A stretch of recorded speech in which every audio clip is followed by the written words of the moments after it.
Boa noite, pessoal. Bem-vindos a mais um Diário da Crise. Diário da Crise 43, dia 5 de fevereiro de 2021.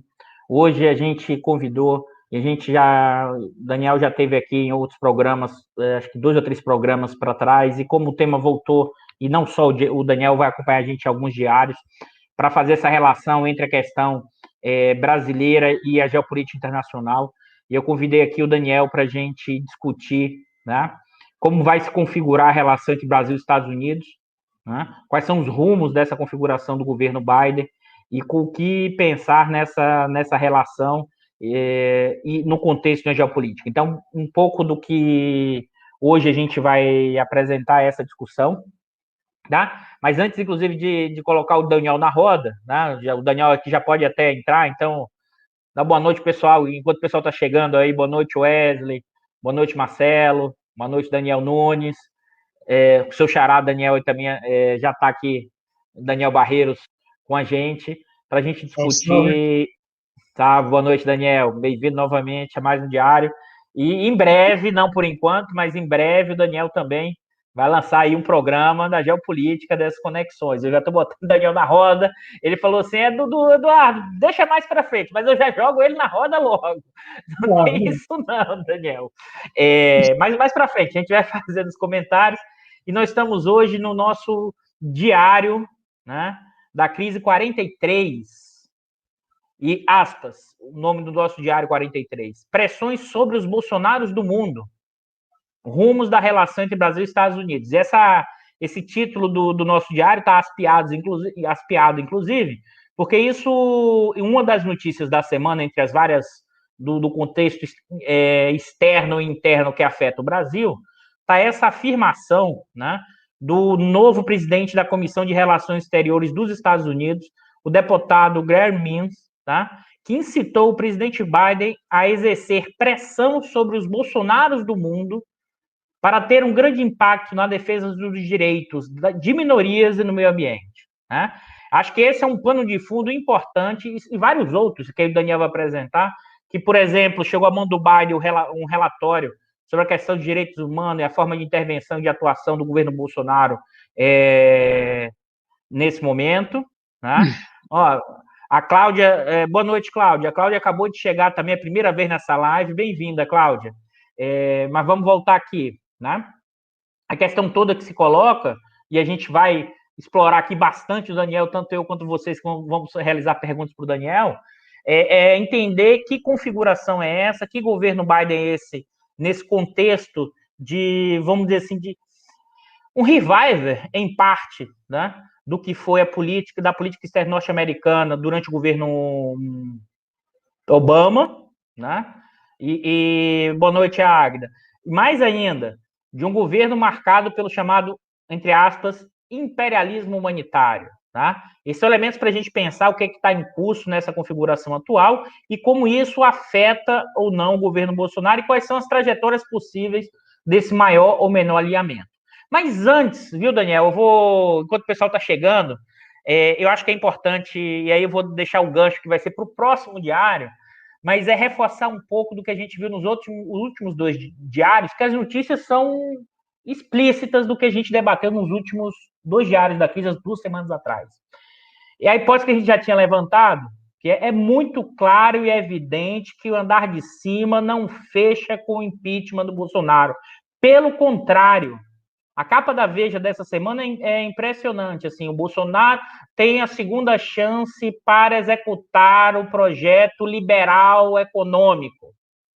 Né? E é impressionante a quantidade ou de fake news ou de mau caratismo teórico-acadêmico para essa altura do campeonato dizer que o governo Bolsonaro não é liberal no plano econômico.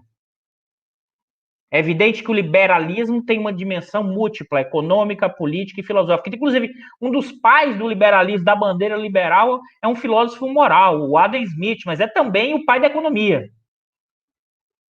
Né? É nesse sentido que, inclusive, acho que é importante ressaltar isso, não existe um governo liberal puro. Isso é uma abstração. Existem formas, predominâncias de atuação, né, de determinada visão de mundo. E eu gosto sempre de lembrar que o neoliberalismo, o nascimento do neoliberalismo, né, a primeira experiência concreta foi durante o governo do regime Pinochet, né, que no plano político não tem nada liberal, era a ditadura militar. Inclusive, tem citações e afirmações do próprio Hayek, um dos pais do neoliberalismo, né, reforçando essa visão, né, da importância ali que sejam feitas as reformas independente do regime político. E bom lembrar que o Guedes estava lá. Eu estou reforçando isso por quê? Porque está muito claro um caminho, uma trajetória de querer se descolar da imagem do Bolsonaro, né, para dizer que, né, não, o governo Bolsonaro não é liberal. Tá? Numa configuração de que, como se o indivíduo Bolsonaro, que não é liberal, evidentemente, fosse a expressão e fosse o próprio governo. Né? Para mim, só tem 3 explicações para uma coisa dessa, tá, Daniel? Depois, se você quiser comentar, porque eu vou provocar mesmo. Existem 3 explicações. Ou ingenuidade intelectual, porque acha que a sua visão, ou seja, olhar da realidade a partir da sua visão idealizada do mundo, ou seja, acha que é possível implementar um neoliberalismo puro em qualquer realidade histórica. Essa é a primeira opção. Né? A segunda opção, né, que vamos dizer assim, oportunismo acadêmico ou teórico, que é o quê? Né? É dizer o seguinte, olha, o Guedes, o governo Bolsonaro, não é neoliberal no plano econômico, porque não é o liberalismo que eu desejaria ou que tivesse obtido os resultados esperados. Né? É como se fosse o seguinte, o meu liberalismo é mais verdadeiro confundindo o que é a intencionalidade da política econômica com o resultado da política econômica. Pô, se Guedes não for um liberal no plano econômico, o que é ser liberal no plano econômico? E tem o terceiro ponto, né, que não é mais oportunismo, que é mau caratismo acadêmico. Né? Que é o quê? Bate no governo Bolsonaro, diz que não é liberal e que não é nada, mas apoia todas as medidas do governo Bolsonaro no plano econômico. Né? Então, assim, hoje acho que está muito materializado e claro essa discussão do plano da teoria econômica e mais ainda, Daniel, porque no andar de cima não tem essa complicação não, entendeu? O pessoal já passou o sinal e eu estou trazendo esse ponto, se você quiser fazer algum comentário antes da gente entrar no ponto que você trouxe, eu acho importante porque esse é um debate, uma configuração que, inclusive, o que o Biden está se propondo lá nos Estados Unidos, que a gente não sabe se vai ser alcançado, é muito diferente da estratégia do neoliberalismo que está sendo tentado aqui, que é um neoliberalismo numa dimensão impressionante que é mais do que um revival dos anos 90. É o quê? É um neoliberalismo que nem leva em conta questões regulatórias. Sim. Tá? Eu queria trazer você para esse comentário antes da gente começar a trazer para o lado externo, Daniel. Sem dúvida, Eduardo. A impressão que eu tenho, sempre que vejo esse debate, sempre que vejo as expectativas de muitos agentes políticos em relação ao Bolsonaro, nesse esquema que você falou, né, de condenar o Bolsonaro, mas a cada medida, entre aspas, pró-mercado, como eles chamam, né, aplaudir, né, tem um pouco a impressão de que esses agentes querem que a coisa passe o mais rápido possível, né, que temem, né, que haja algum prazo de validade, né, para que isso aconteça. Essa é um pouco a impressão que eu tenho. Então cria-se muito frisson em cima disso, né, muito frisson pela aparente inabilidade tanto do Guedes quanto do Bolsonaro de fazer ele passar essa agenda dita neoliberal. Né. Então, sim, eu concordo 100% contigo, não existe neoliberalismo puro, né? O que você tem são gotas, o que você tem né, são medidas, são coisas muito, muito práticas, muito, muito palpáveis, né, que você pode conceituar como neoliberais, né, mesmo que o Bolsonaro não seja um neoliberal. Não precisa ser, na verdade. Né? Eu duvido, inclusive, que Pinochet fosse neoliberal. Ele era um ditador assassino, ponto final, né? E um cavalo de Troia para os Chicago Boys. Né? É mais ou menos o que o Bolsonaro é. Né? Então, um pouco por aí. Isso, né? Eu acho que isso é bem importante, né, Daniel? Fala, Daniel. Uma coisa, eu acho o seguinte, para esses interesses que querem advogar o tempo todo o fato de que Bolsonaro não é liberal o suficiente, né, nunca vai haver pauta liberal suficiente para essa turma. né? Porque, no limite, eu tenho a impressão, né, que essa turma joga com o seguinte cenário, né, que é a destruição completa do Estado, a aniquilação completa da capacidade operativa do Estado para aquilo que né, está além né, das suas competências, digamos assim, neoliberais aceitáveis, né, segurança, moeda, etc. e tal, né? Então, assim, é um saco sem fundo. Né? É um saco sem fundo. Né? Bolsonaro nunca será um liberal na cabeça dessa turma. Eu acho que ninguém seria um liberal na cabeça dessa turma, porque né, os desejos para que o desmonte do Estado aconteça são tão profundos e tão intensos, né? Que as poucas gotas que essa turma recebe, né, nunca serão suficientes. Né? Então, acho que, enfim, é isso. Acho que não tem governo viável, que atenda aos interesses dessa turma. Não tem mesmo. E aí, Daniel, para a gente começar a nossa conversa para pensar o Biden, eu vou puxar esse fio aqui, condutor, da atual proposição de política econômica do governo Bolsonaro. E aí, como você já, pelo até que seu comentário da Veja, mas não só das medidas, da nova tentativa de implementação de medidas no plano econômico. E o que é que você tem, antes da gente chegar na questão da política externa, o que é que você tem enxergado de novidade no Biden, nesse aspecto, no programa, e eu sei que você tem acompanhado fortemente, antes da gente chegar do lado da política externa, mas o que é que lá os neoliberais progressistas, vamos dizer assim, se tem uma mudança no plano econômico dessas medidas, porque, evidentemente, no plano dos valores, né, é completamente diferente no plano dos valores do Bolsonaro, mas no plano econômico, de política econômica, né, ou se você pensar o mesmo governo Obama durante a crise e o Clinton nos anos 90, é exatamente a política econômica liberal. Se a gente começa a enxergar uma novidade, pelo menos em termos de proposição, Daniel, antes da gente partir para a questão da política externa? Sim. Não, assim, eu não vou dizer para você que eu tenho me surpreendido com o que tenho visto, mas você tem que considerar também que é um contexto de crise muito grave, né? Então, num contexto de crise grave dessas, e você tendo de fato uma estrutura partidária e política, né, bem azeitada para controlar o Estado, né, medidas ousadas vão ser tomadas, isso é certo, né? Então, assim, a gente tem que pensar isso. De fato, o Biden parece se afastar ligeiramente, por enquanto, né, do ponto de vista de política econômica, do que foi principalmente Clinton, né, porque Obama também enfrentou uma crise em 2008, é bom lembrar, né, em 2009, no caso. Então, Biden se afasta um pouco desses parâmetros, embora seja um contexto de crise, mas uma coisa que tem me chamado bastante atenção, e você tocou nessa tecla agora, é como né, ele parece, ele e a sua equipe, a Yellen, inclusive, que está à frente da economia, né, como parece mais sensíveis à questão daquele liberalismo regulatório, né, lá dos anos meados dos anos 90, final dos anos 90. Né. Digo isso pelo seguinte: já um volume grande de iniciativas de tentar coibir, né, ou mesmo de restringir, né, não vou dizer totalmente a liberdade dos agentes, mas de condicioná-la a regras, né. Mas acho que foi agora no início da semana, o Biden se opôs, né, e cancelou a construção de um grande oleoduto que ia passar pelo interior dos Estados Unidos em função da pauta ambiental, etc, etc. Né? Em outros contextos seria impensável, né? Dentro dos Estados Unidos advogar esse tipo de coisa seria impensável. Entretanto, ele o fez, né? Não acho que isso signifique que em um ano as coisas vão continuar assim, mas por hora, né, acho que isso é uma coisa que eu vou comentar depois com vocês, né, eu tenho a impressão que o governo Biden está no modo ataque, sabe? Algumas coisas deflagraram ali, né, em que, vamos brincar, acho que eles estão na corrida pelos 100 dias, né, em tentar de fato mostrar que são um governo forte, embora não sejam. Né?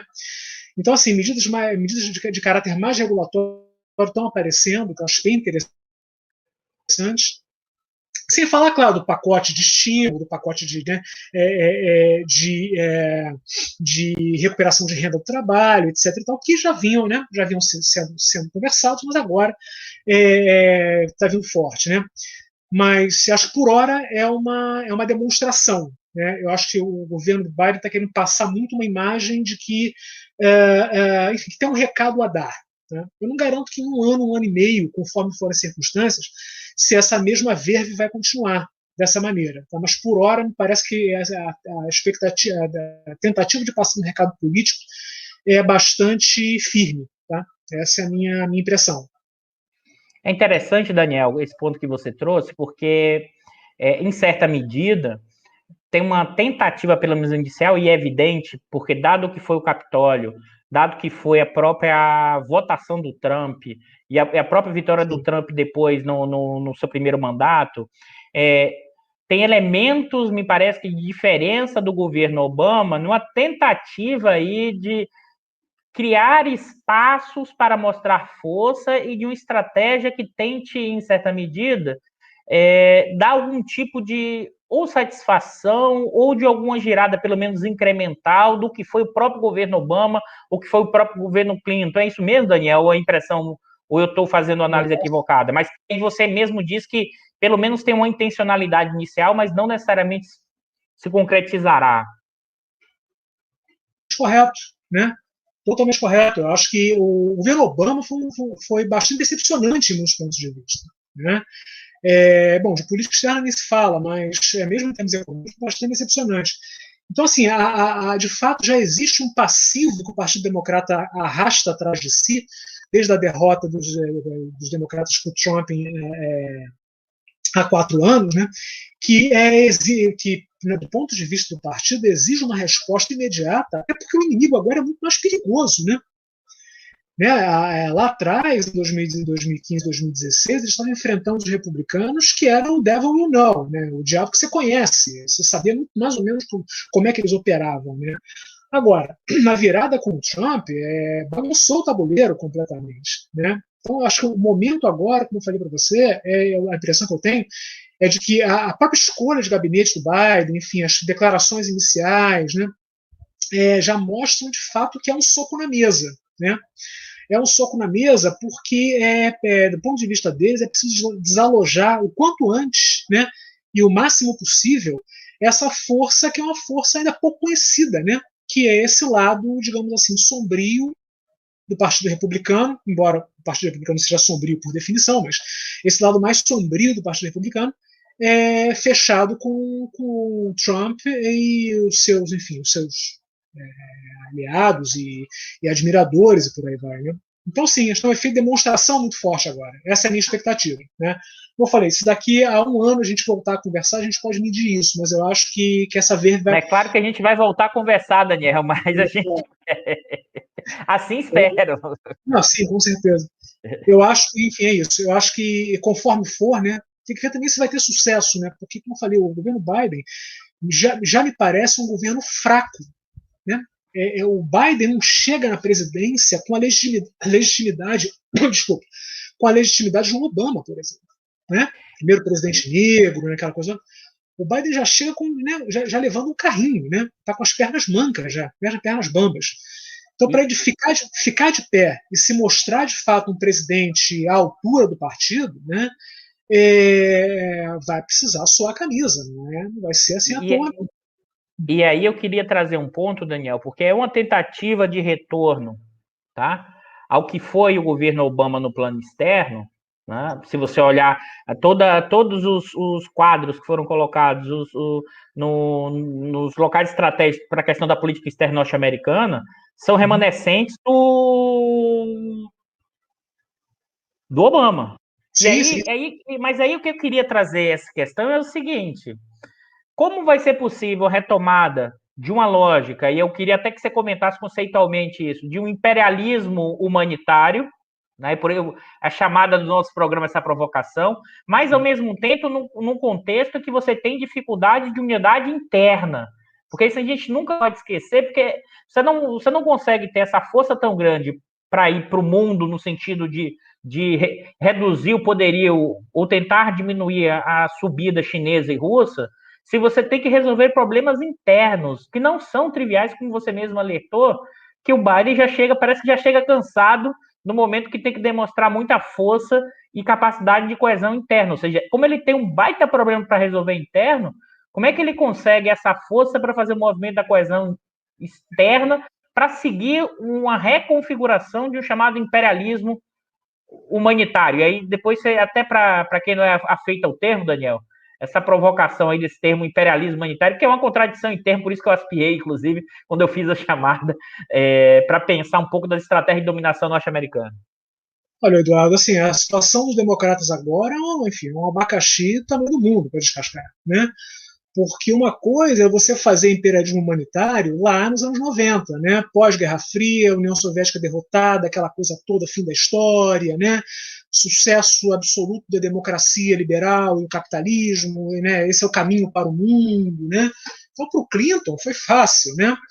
Agora, é bom lembrar que, do ponto de vista externo e do ponto de vista interno, a situação está muito complexa. Do ponto de vista externo, acho que desde 2003, desde a invasão do Iraque pelo Bush filho, né, unilateral, enfim, contrariando as expectativas e deliberações da ONU, né, procurando armas de destruição em massa que não existiam, né? Desde lá, o chamado intervencionismo humanitário, ou como a gente chama, imperialismo humanitário, já vem, enfim, altamente contestado, né?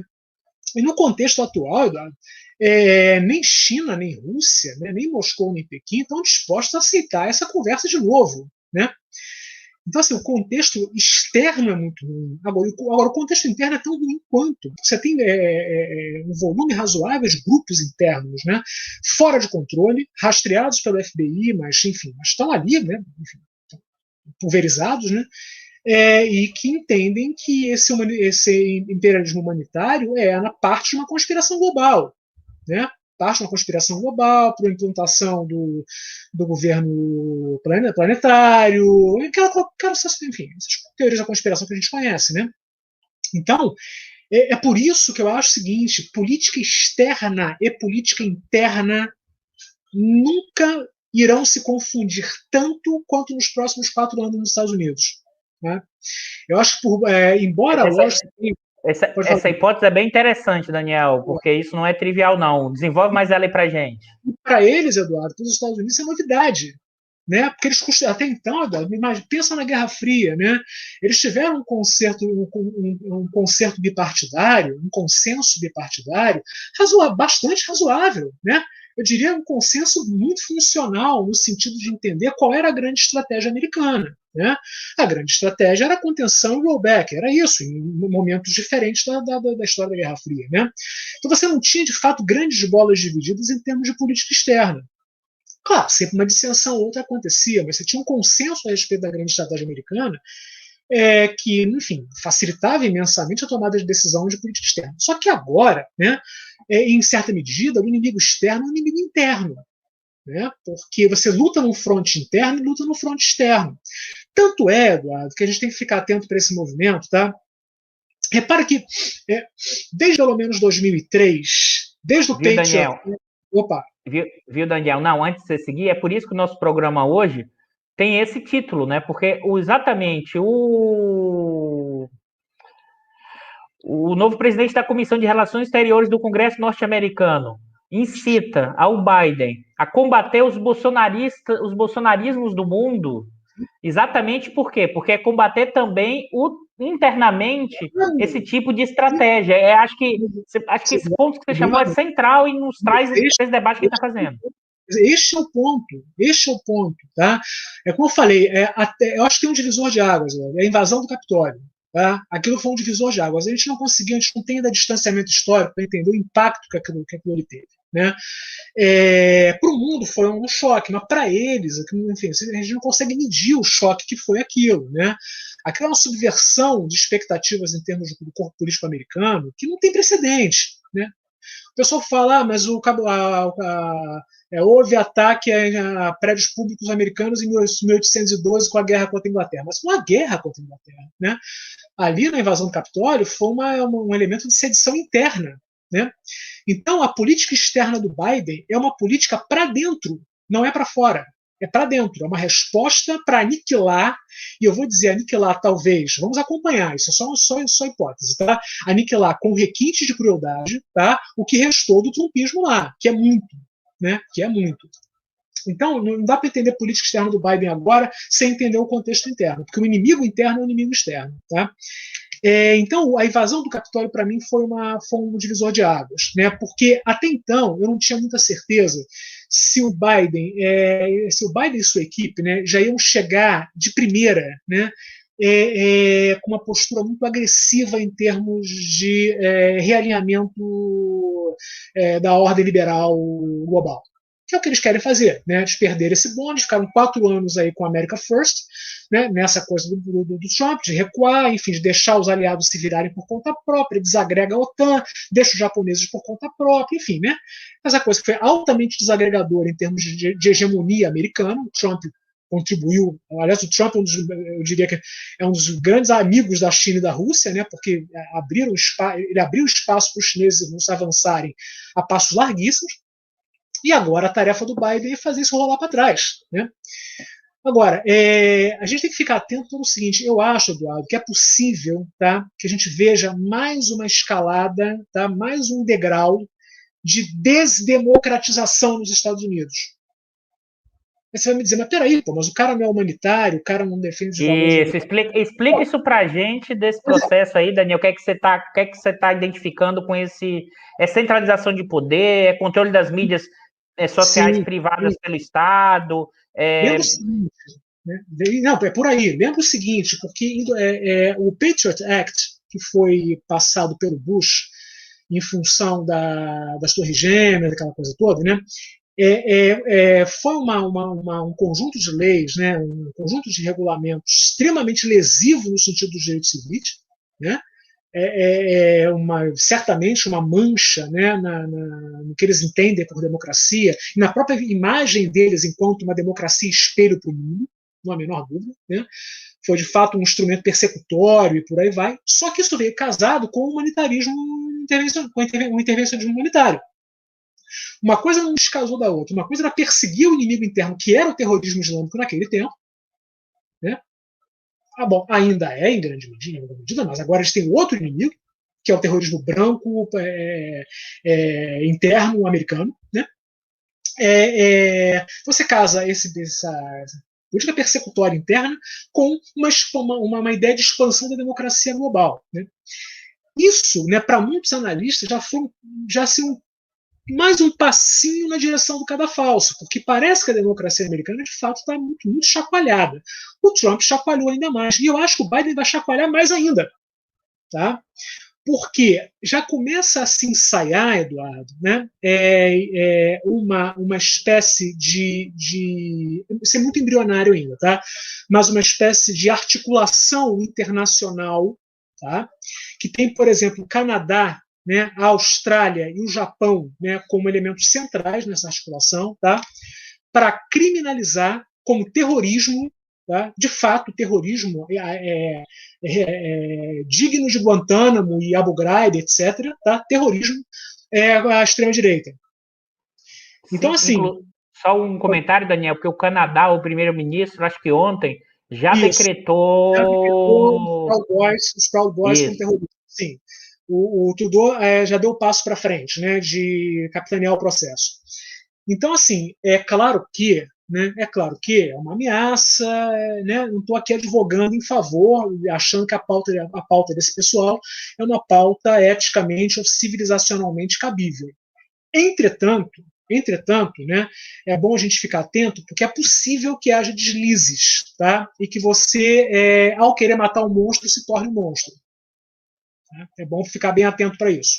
Muito, né, Daniel? Dá para dizer que, na verdade, talvez, não sei, aqui você falando, eu fiquei pensando aqui, é como se tivesse um novo estágio do que foi as formas de controle sobre o indivíduo, sobre a ideia democrática, desde o atentado das Torres Gêmeas. Você está dando um peso, como se fosse a invasão do Capitólio, um novo evento histórico que pode catapultar para uma nova fase de centralização de poder e redução dos direitos civis, individuais, e que essa história de democracia vai valer só se for a minha democracia, desde que me mantenha no poder, e quem é oponente político deve ser eliminado ou categorizado como, vamos dizer assim, como terrorista. É evidente que eu não estou, novamente, como você falou aqui, Daniel, defendendo a extrema-direita, mas é o efeito disso para o processo, né?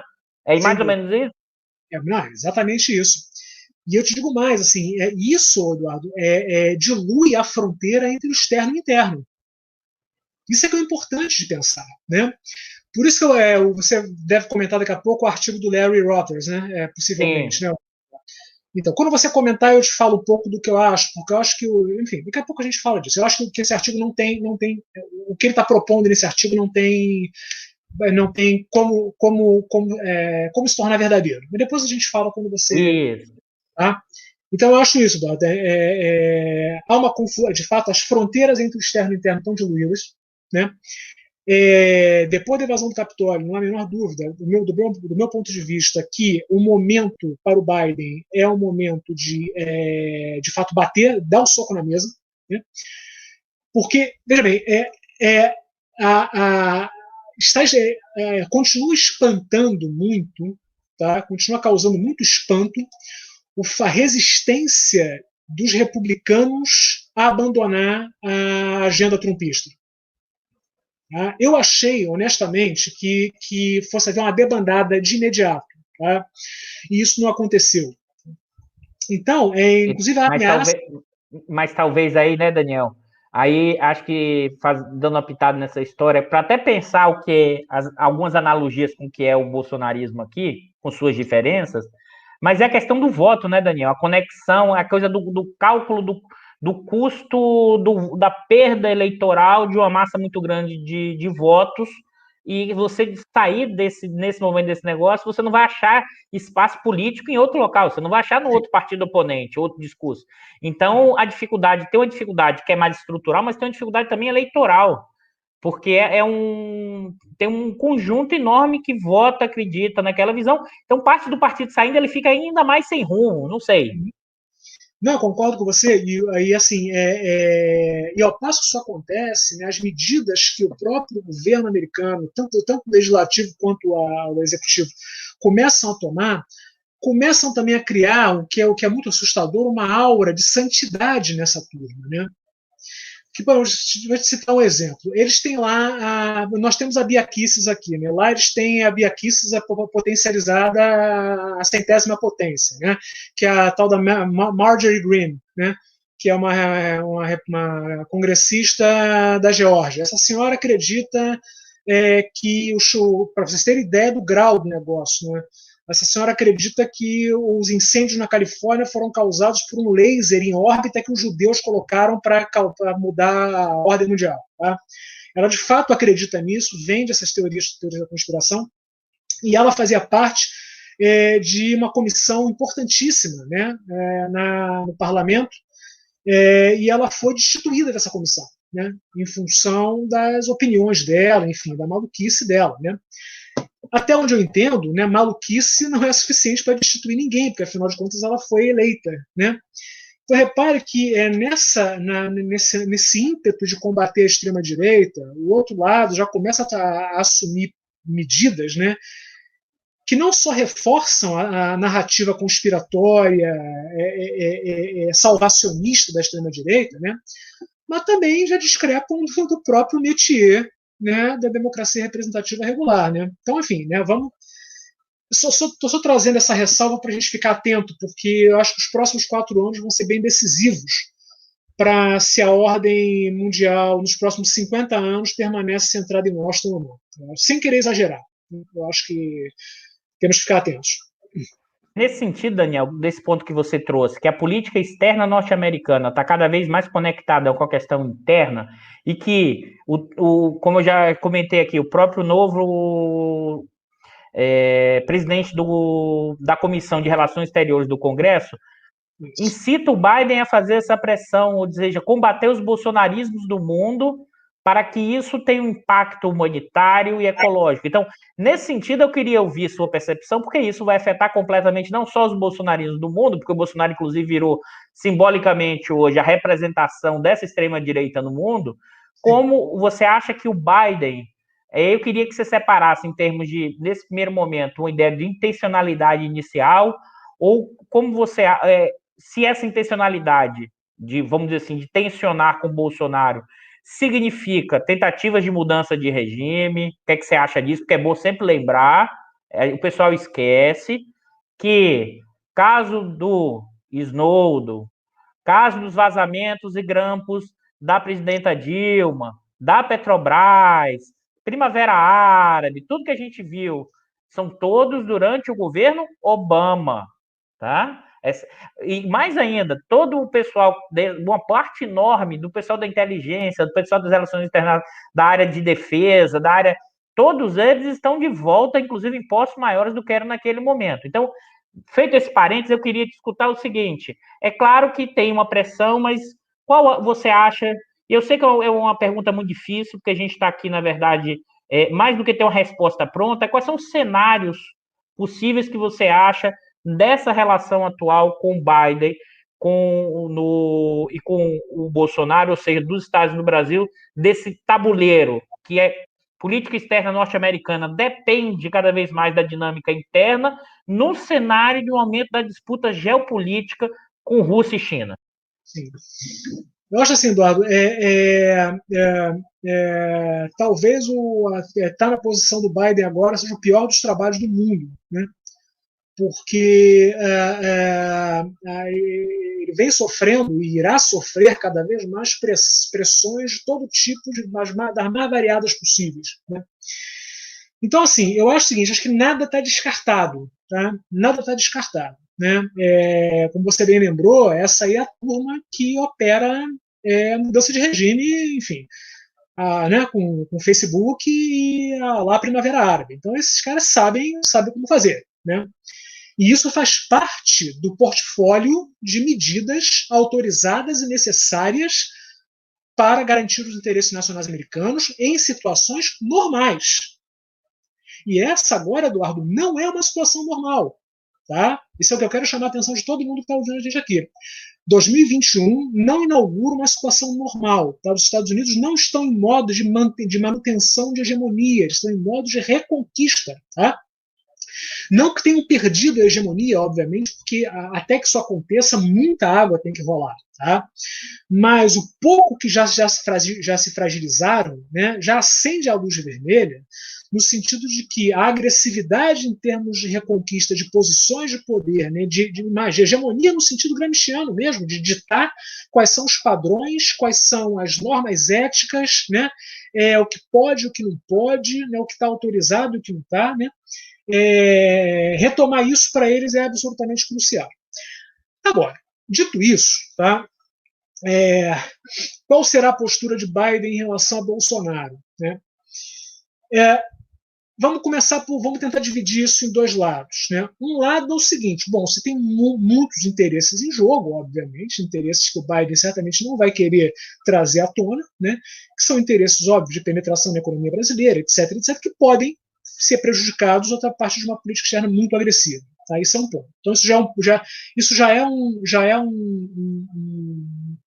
uma bola de ferro no pé suficiente para deixar o Biden um pouco, não o Biden, mas o governo Biden já um pouco mais comedido. Tá? E, principalmente, né, algo que eu comentei aqui na nossa última conversa, tem a questão do 5G. Tá? Eu achei muito engraçado ver a Folha outro dia dizendo que foi muito surpresa que o Biden estava contrariando várias medidas do Trump, mas que seguia se opondo ao 5G chinês. É brincadeira, né? Parece. Só pode ser uma inocência forjada isso. Eu não acredito que essas pessoas de fato sejam tão ingênuos de imaginar que de uma hora para outra o Biden ia dizer: não, beleza, vamos lá, livre concorrência, vamos nessa, que vença o melhor. Dá licença, tem que ser muito ingênuo para imaginar isso. O que significa dizer que o Biden, lógico, está continuando a manter a mesma postura do Trump, de que 5G no Brasil e 5G no seu entorno, né, e nas suas zonas de influência, lê-se no mundo, é 5G americano. Tá? Não é porque as empresas americanas vão lucrar, é também, né, não é uma questão de controle de informação, não há a menor dúvida. Tá? Então, a impressão que eu tenho é a seguinte: de um lado você tem isso, né, o governo Bolsonaro acenar, né, com a manutenção, né, daquela ideia estrita, daquela rede da liberdade, né, do Trump, para deixar os chineses fora, porque os chineses estão espionando e por aí vai, eu acho que isso tira um pouco o pé do Biden do acelerador. tá? Em termos de direitos humanos, meio ambiente. Claro que vai pressionar, é óbvio que vai encher o saco em todos os fóruns possíveis, tá? Mas tira um pouco o pé do acelerador. Entretanto, tá, não me parece que é este o caminho que o governo Bolsonaro está seguindo. Tá? O Mourão deu duas declarações recentes, né? E por essas duas declarações ele foi chamado de pitaqueiro pelo presidente, né? Uma de que toparia a Huawei no leilão, irrestritamente, e a outra de que seria bom que o Ernesto caísse fora. Tá? E especulou-se que o Ernesto ia rodar na próxima reforma ministerial, né? E parece que o Mourão fala isso justamente para o Bolsonaro chegar e cortar, né? E dizer, não, o meu garoto Beato Salu fica, né? Esse aí não vai sair, porque esse aí faz parte da linha de frente, da tropa de choque da extrema-direita bolsonarista, né? E isso não é bom. Isso não é bom. Tá? Essa declaração do Mourão. E agora o papo do Bolsonaro de que não vai limitar a Huawei no leilão, desde que as teles construam aquela rede privativa lá do. Né? Eu ouvi falar disso, né? A rede privativa do Serviço Federal, do governo federal. Né? E as teles estão reagindo, porque não querem fazer isso, não sabem nem como fazer isso, honestamente. Né?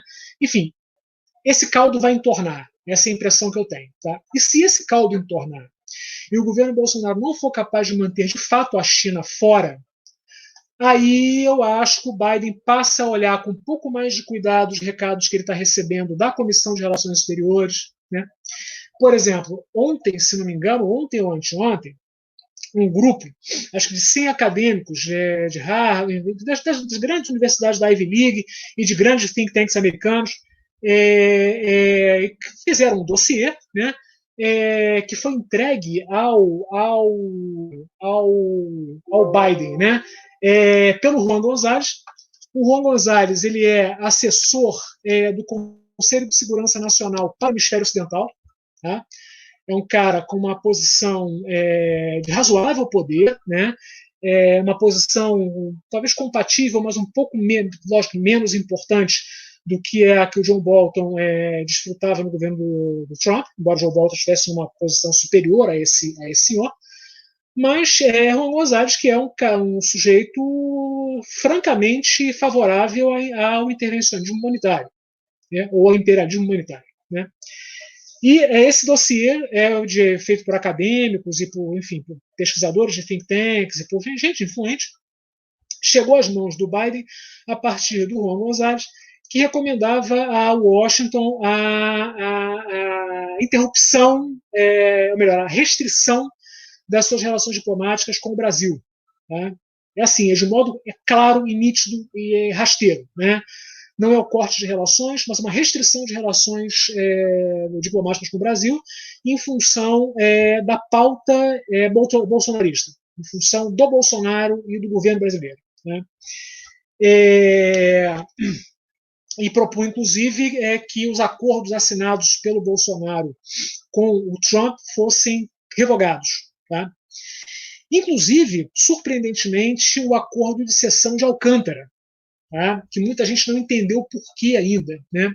Isso, lógico, vai ser uma sinuca de bico tremenda, mas como acho que todo mundo que está em casa aí sabe, que está nos ouvindo, é que o Bolsonaro cedeu, né, o uso da nossa base aeroespacial de Alcântara para os Estados Unidos. Né? Alugou, né, como se fosse uma garagem que você não tem, que você aluga. Né? Alugou e, óbvio, os americanos ficaram felicíssimos, naturalmente, e esse dossiê recomenda cancelamento desse acordo, porque para fazê-lo, comunidades tradicionais serão desalojadas, né? E o governo Biden não pode aceitar qualquer acordo que seja que desaloje populações tradicionais. Isso eu já acho que é um salto um pouco adiante. Não acho que o Biden, sinceramente, vai se preocupar tanto. Né?